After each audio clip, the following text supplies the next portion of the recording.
So if you're a homeowner in Canada, you probably heard it a million times. Your mortgage is not tax deductible. But what if there was a completely legal yet super misunderstood way to change that? That's exactly what we're going to unpack right. If you're new here, I'm Jenny. I'm a mortgage agent and I help people all across Canada to make smart mortgage decisions, whether you are buying, renewing, or trying to lower your payment.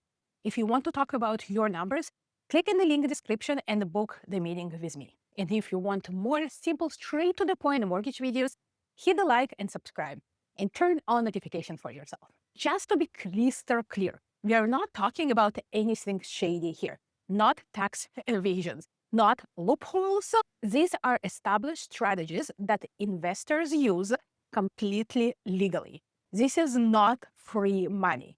The same strategy that could save you thousands of dollars could also blow up in your face and create serious financial risk.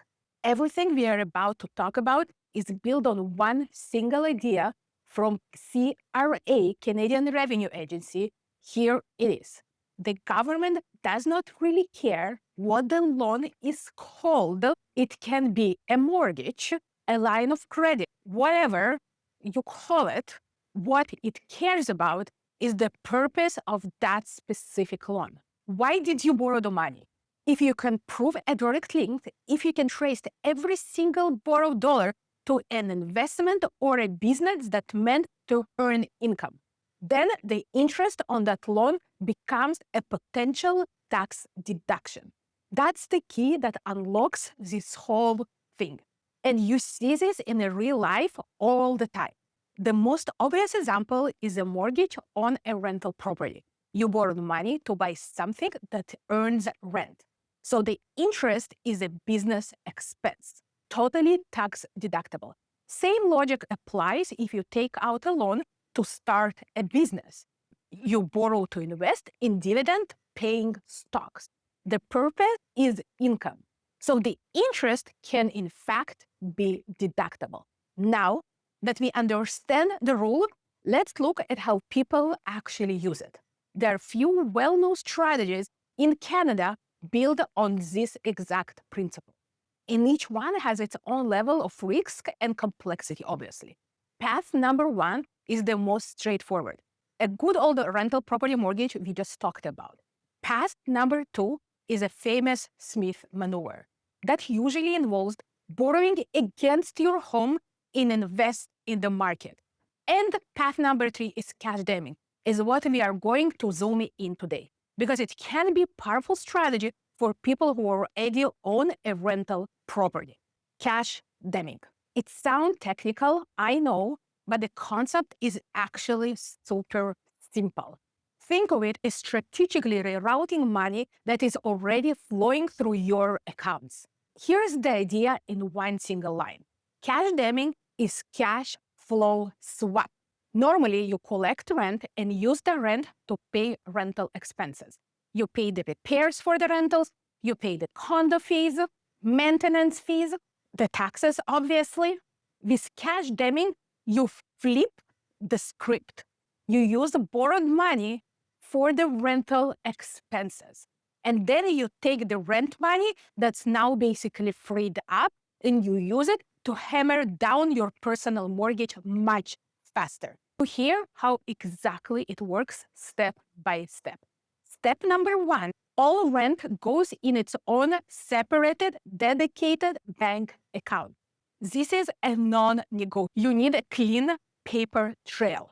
Step number two, you take money from that rent account and you use it to pay down your personal home mortgage.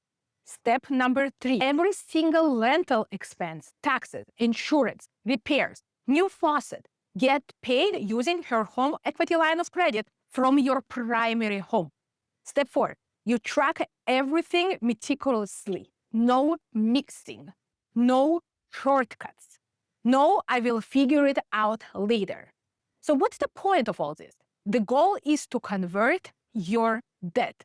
You slowly build up a good debt, the home equity line of credit portion that becomes tax deductible, while at the same time you pay down your bad debt, your personal mortgage. much faster than you normally would. Here is an example for you. Let's say your rental brings in $2,000 a month. So instead of using that rent money to pay rental expenses like we would normally do, you send it straight to your personal mortgage. Now let's say you have $1,000 in a monthly rental expenses. That gets paid from your personal home equity line. And because you borrowed $1,000 specifically to cover income-producing rental expenses, that interest on the home equity line of credit amount can become tax deductible. You have swapped the non-deductible cost for a deductible one. Now, it's important to understand how this is different from the Smith maneuver. With the cash damage, your return is basically guaranteed. It's the interest rate on the personal mortgage you're paying down faster. The Smith maneuver relies on your investment earning more than the interest you're actually paying. That is never guaranteed and carries more risk, especially when the interest rates are higher. That's why cash damage is often seen as the more conservative strategy. Okay, so yes, it sounds great so far, right? But this is the point where we need to slam on our brakes. Because this strategy, yes, it's super powerful, but it comes with real dangers. And if you're not careful, it can create way more problems than it solves. A big open line of credit can start to feel like a free money, which is obviously it's not.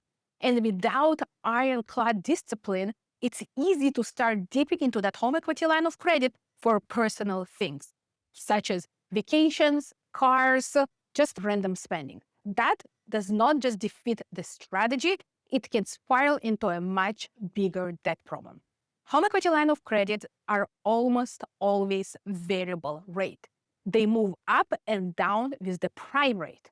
So if rate rises again, your home equity line of credit interest will go up too. That can squeeze your cash flow, and it can make the strategy actually more expensive than you initially planned. You have to be ready for that volatility. The most crucial one is the tracing. If you ever, even once, use a rental home equity line of credit for something personal, you contaminated that account. It becomes a pure nightmare. And if the CRA audits you and they cannot clearly trace borrowed dollars directly to legitimate rental expenses, they can deny deduction. Meticulous records are not optional. They are basically the strategy. Who is this actually for? This next part is quick self-assessment. This is a good starting conversation with your mortgage agent and your accountant. This strategy is probably a good fit if you already own a rental property. You are very disciplined with your own budgeting.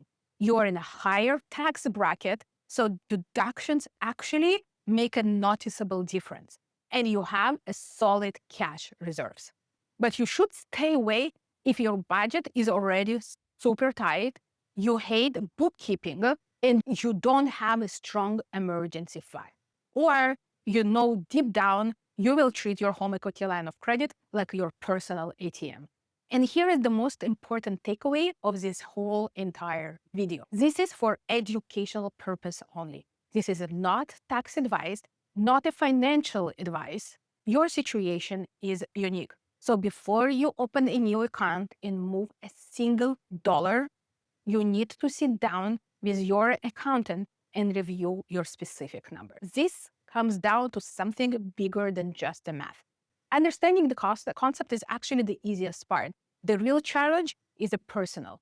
Do you have the discipline and attention to details to do this perfectly, year after year, without cutting any corners, without mixing funds, without making one single mistake? Those are the real questions for you. I hope you enjoyed it, and I'll see you in the next video.